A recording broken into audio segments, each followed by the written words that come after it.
Hi, everybody.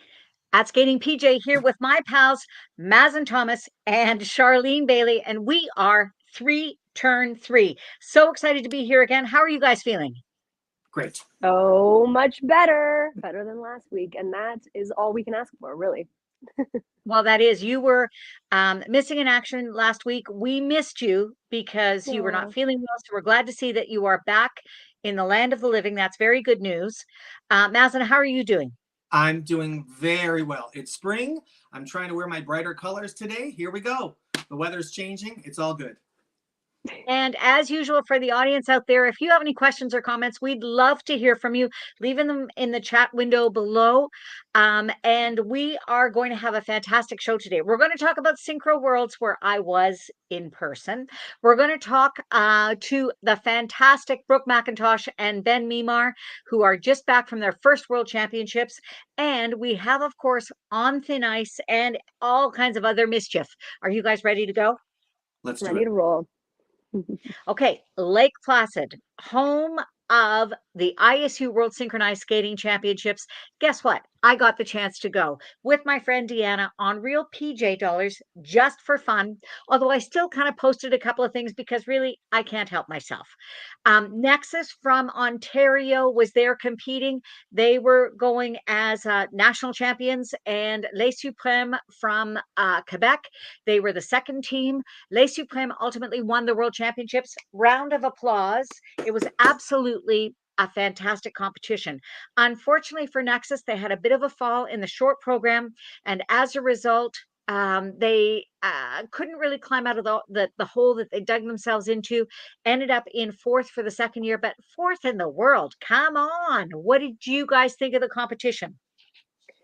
As always, from a growing standpoint in my synchro life, I am blown away by how creative these programs can be because I am so conditioned, and many of us are so conditioned to watching singles and pairs and dance.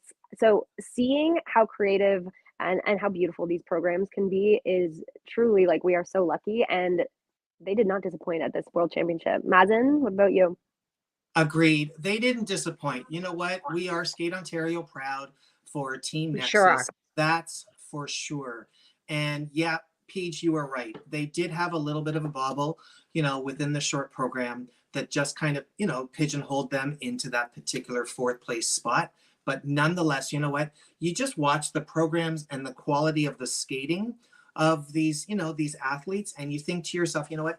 There's a reason why they are strong contenders. Always, always, always, because of just their sheer quality of their skating skills as well as their elements and the performance factor, that they go out there to do. I think it's just great. Mhm. You know what's so interesting? It kind of reminds me of the Elvis Stoico story. Elvis Stoico started off as the best jumper in the world. Nobody could catch him. But what he became was kind of that beacon for other skaters to try and execute those jumps, those amazing jumps that Elvis did. And as a result, Elvis was here and the rest of the field was sort of here. And, four world titles will say that.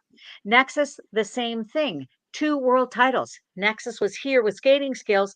Everybody else was here. So what I found is that the skating skills involved in the top five teams in the world are absolutely outstanding. So Nexus was the beacon. Everybody else followed with the skating skills, and there was some really interesting choreography, some great artistry that was going on. It was really quite a wonderful event to watch. Of course, the crowds were so exciting and so energetic. And when we have our guests, Brooke and Ben, one of the things I want to ask them is about that sort of synchro vibe, that synchro crowd, because it is energy and enthusiasm that we don't necessarily see in the other disciplines. So, once again, Nexus definitely on the forefront in terms of skating skills. Congratulations, Les Supreme, uh, two-time world champions and back-to-back world champions. That is pretty fantastic. So you know what? From one world championship to the other world championship that was held for the other four disciplines, men's, women's, Pairs and Dance were held in Saitama a couple of weeks ago, and that's where our guests are coming from. Maz, take it away.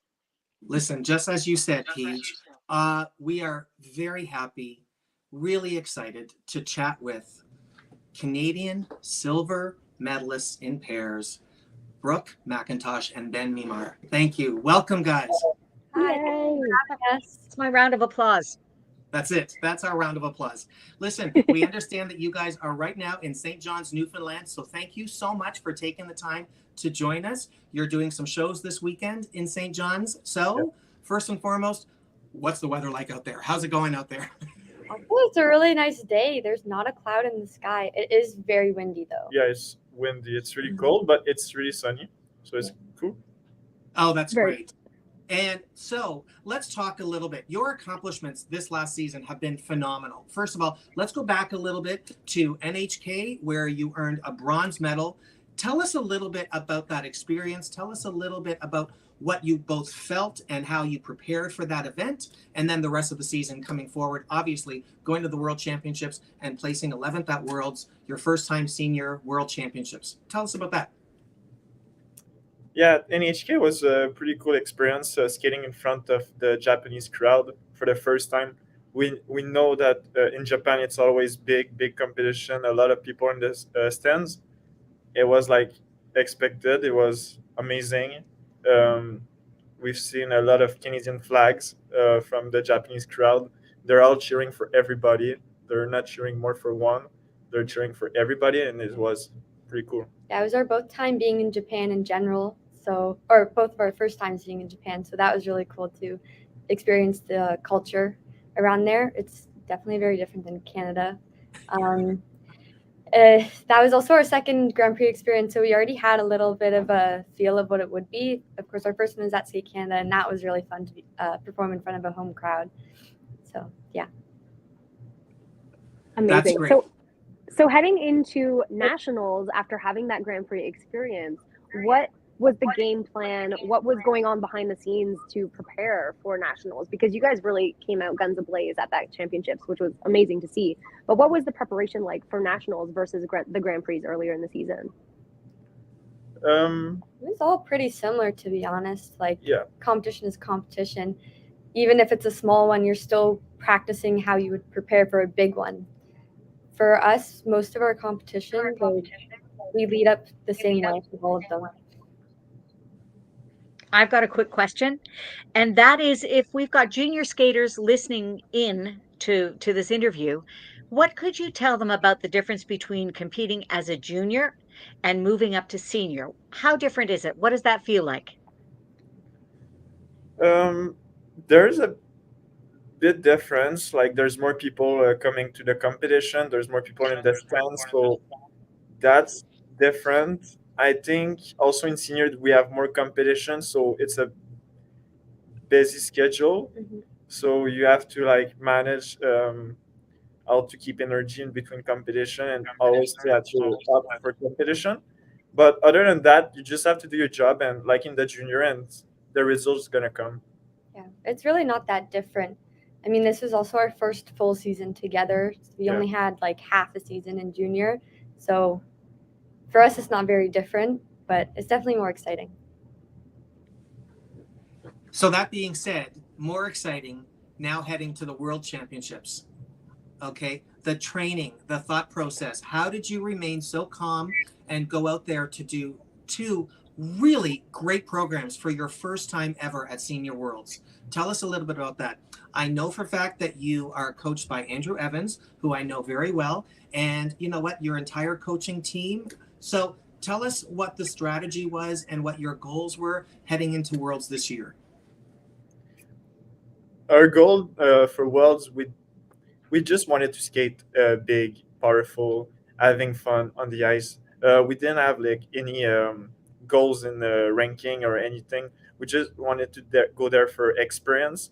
I think NHK Trophy also helped us with the Japan time zone because it's 13 hours, so it's like opposite of at home. So we were ready for that. We had the experience, and we just went there for having fun. gaining experience and putting our name out there, being able to show 2 good performances was what was really important to us at Worlds. Amazing. Very nice. I've got And moving- another question. Go for it. Maz, do you mind if I go ahead? So maybe people don't know this, but Brooke's family never gets away from the water. It's frozen water for Brooke as a champion, and it's water for her sister Summer, who's a record-breaking swimmer. So tell me what your family schedule has been like. And Ben, I'm not sure about the legacy of your family, but this is obviously a very busy sports situation. So let's talk a little bit about your scheduling. Oh, God. It's a lot. Yeah. I mean, between my summer and for the most part, my mom they live in Florida now for summer's training. My dad travels a lot for work too. So they're trying to switch who's with Summer as much as they can. But for the most part, it's my mom. And because I can drive myself, Summer definitely cannot drive yet. We saw on some of those videos. I can drive myself. It's a little bit easier for me to be home alone. But I mean, we have like a family schedule where it's updated where we are like in the worlds at every week. So it's a lot to manage, but my mom it's like the magician behind the scenes that puts it all together. And I mean, I don't think our family would function. No, it definitely wouldn't function without her. Jill for president, right? Yes. Definitely. Oh, that's great. Now let's talk Amazing. about future. So, as the season has finished, you are now performing, as we just said. You're in St. John's, Newfoundland, and then you're also going to be going to Quebec to do a few shows there. So, tell us a little bit about planning for next season. Have you started working on new programs? Are you keeping the old programs? What's going on right now? Yeah, so right now we're in St. John at a Prince of Wales skating academy or a skating club, I think. Right. And then We're going to CPA Repentigny and CPA Charny. One club is 15 minutes from my house in Quebec, and the other one is in Quebec City. So it's going to be fun to perform in front of my family next week, because I don't really have the chance to skate in front of my family because I'm in Toronto now. Yeah, it's going to be pretty cool. We also going to have 2 new programs for next season. Oh, okay. We already started our new program. we started the long Yeah. at the beginning of this week, actually. Yeah. And then we have short music picked out, and we're planning to get that done at the end of April, so this month. Good for you. That sounds great. Are you- Everything's already planned out. It's a Yep. Macintosh Myanmar scenario that everything is planned out. Good for you both. People might be interested in your choreographers. And then there was also a great question from Funny Dog. So your choreographers are kind of well known, if you want to share that with us. Yeah, so for the long, last year and this year, we're getting it done by Eurus and Carol from Scarborough. They train Piper and Paul too, so we have a lot of fun working with them. And for the short, we're working again with David Wilson, and we're adding Sandra Basic, choreographing the short program with David. Yeah, we're super excited for that, to have both of them working together, the 4 of us. Should be fun. And the question, how much off-ice conditioning do you do? This year, we actually added a lot of off-ice in our training. We're trying to do more off-ice than on the ice, staying more healthy. I think we're doing, what, for... Well, we usually do... We're doing cardio twice a week off-ice together. So we're running, doing lift, run again. We're also doing lift class, twist class, jump class. And outside of that, we're doing dance, Pilates, and gym with our trainer. So busy at all times, and it sounds like your team is very invested in everything that you're doing, and you have a large team. But I think for anyone who is following along, especially with your Worlds experience this year, you also have quite the community backing you up, and like a fan base that follows you around internationally. So talk to us a little bit about how important it is to have that community supporting you, behind you with all of your training, whether they be friends or training mates. Talk to us about community and the importance of that. Well, I mean, it's super important to have a support system. virtually, like maybe we haven't even met our support system for the most part, whether it's a fan or something other than that. But I mean, it means the world to us. We feel your support, and we definitely couldn't do it without everybody that's supporting us this year. Amazing. That's great. You know what? One last question for you both. In the discipline of pair skating and Canadian pair skating, especially, I am very happy to see the depth that we have been able to achieve in pair skating in Canada. And I'd like to know your opinion about just where it's going and how strong it is now and will be in its future. Yeah, I think that this year was a big step forwards for Canadian pairs, and hopefully that we can keep it going in the next few years. That's the plan, anyways. That's great. I think so too. Brooke and Ben, Me too. unless anybody else has got anything else, you know what? We thank you both so much. It was great to meet you both. Good luck this weekend with your shows. Good luck with, getting these programs all set and choreographed, and best of luck for next season. And I'm sure we'll be talking to you again. Thank you for taking the time. Thank you for having us. Bye, guys. Thank you. They're so sweet. Aren't they a treat? They were great. They are. And both of them have been doing pairs forever. Like ever since they were both little, obviously with different respective partners. And it's been a very cool experience, at least for the three of us, to kind of watch from the sidelines, watching them kind of grow and develop. It's been really cool. I think so We've too. got a very interesting thin ice question this week. Charlene, do you want to take us into it? We do. I think we have a little pop-up that's going to come up and actually On thin ice. That we talk about all the things that are questionable, and usually we post the question so that I can read it, but instead we're going to open up my laptop because I want to make sure I get the verbiage correct. And so our thin ice question is really, if you could turn back time on skating, or at least your experience of skating, what would you tell yourself before you laced up for the very first time? And I think this one's going to get really juicy because I know that I have a very charged experience with my own skating career. So I'm going to start it off. What would I warn myself about? I think the culture is changing, but I think, as a little girl who started skating in a very rural, small town place, I was not ready for like the judgment that comes with the culture that is like a little bit peripheral to the actual skating experience. So I think I probably would have told little Char, like, we need to get some thicker skin and not let the little things bother you, because they're really not the big things. I think that's like a general rule in skating, especially as a judge sport. But what did the two of you experience, and what would you have said? Maz, can I go? All right, here we go. Couple of things. First of all, in skating, what you did as a 12-year-old matters, because people in skating tend to stay in skating. And if you were really a horrible kid when you were 12, lots of people when you're 20, 30, 40 years after that go, oh, I remember her, him, whatever.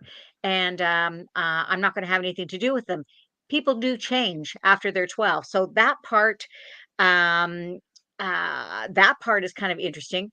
The other thing is, as painful as skating can be, and it can be very painful. I mean, there are no do-overs when you're on the ice and you're by yourself and you're having to, perform and it doesn't go according to plan. Those lessons become very important life's lessons. So as painful as they are in the moment, just leave it for a moment, because they will stand you in good stead.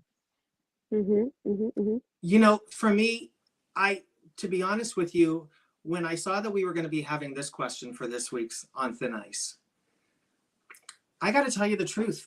I don't necessarily know if I myself would have changed that much. I don't know if I would have warned myself any differently of what to expect in skating, because I got to tell you the truth.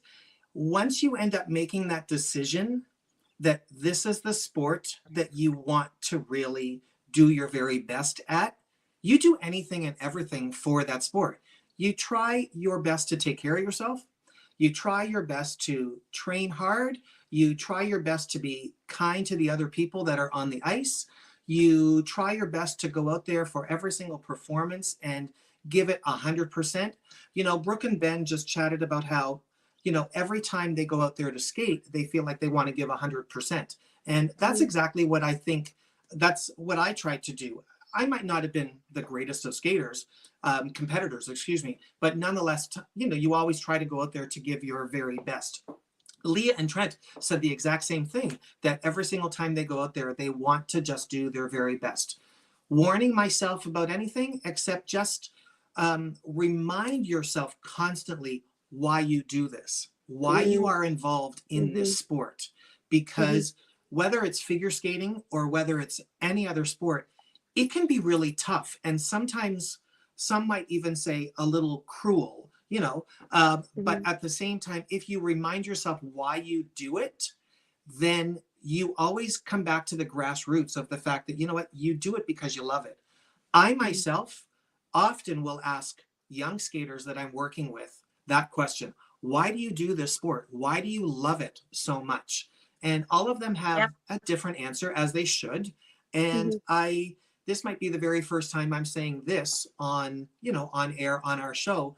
But no matter what kind of day you are having, the moment you lace up those boots and you take a few glides around the ice and you feel that cool air hitting your face, that's why you do it.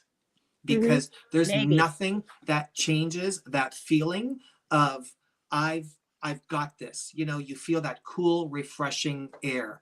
And that's what I would have warned myself back in the day, if anything, just to say, just take it all in and enjoy it always as best as you can. What do you guys think, Brooke and Ben? You're still with us? Bit of a departure. Great to have you. Oh, we'll wait for you to come off. There she is. But I kind of agree that I think warning yourself of anything is taking away from like what you learn and embracing the community and all the experiences you're having in skating. So, but if I did have to warn myself of one thing, I think it would be take in every experience and try to get whatever you can out of every experience. Don't take anything for granted. Learning from everything is how you're going to get your full potential as fast as you can. So yeah, it would be to learn something from everything you do every day on the ice, every session. How about you, Ben? I think just always having fun. I think, yes, you want to accomplish big thing, but I think you gotta have fun what you're doing, and it's gonna come after. Like you gotta have fun on the ice. That's the most important. Absolutely. And that reminds me actually about a very long time ago, we had Kirsten and Mike on here, and they really talked about the importance of making sure that they were making the people around them and their training mates smile. And I know that really stuck with me, because when I was a skater, I was stressed all the time because everything felt like the end of the world if it didn't work out. And I think, sometimes the word warning sounds very like, oh gosh, it's a warning. But I think just like a reminder is like a more gentle approach to this very same question. Just keeping in mind, like, hey, yeah, as Ben said, we do need to have fun. This needs to be enjoyable, whether it works out or not. We still need to enjoy the journey. So yeah, thanks for sharing, guys. That's awesome. If you're not doing something, journey is the right word. Go ahead, Brooke. Something you're enjoying, then you're probably not going to get as much as you can from it, and you're not going to be as good at it as something that you are enjoying, right? Absolutely. So wise, you two. So wise. Yeah, exactly. Do you know what the other thing is? So as you said, Charlene, like it's about the journey. It's not about the destination. And the other thing is, don't worry about not getting medals. Doesn't mean you can't have a career in skating. I should know.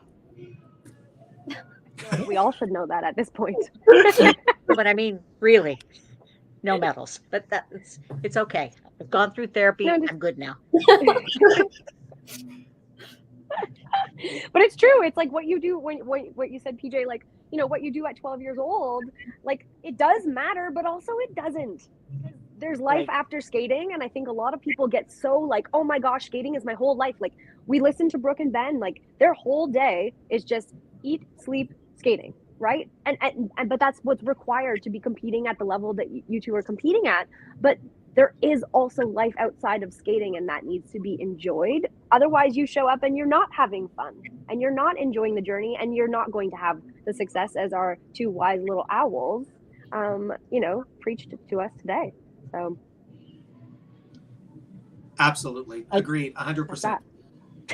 Thank you for coming back. That was a great departure from what we normally do, which is just the three of us yickety yakking. So Okay, wise. my friends, we're so wise. you know what, isn't it wonderful when they've got the sport in perspective? Because, as you said, Yeah. Charlene, so often people think it's like, at the end of the world. Yeah. And that a bad Mhm. skate means that they're bad people. And that just isn't the case. So I want to remind everybody that we have got Bring on the Fun events coming up. Maz, you were going to tell us about the deadline for the 25 and 50-year pins.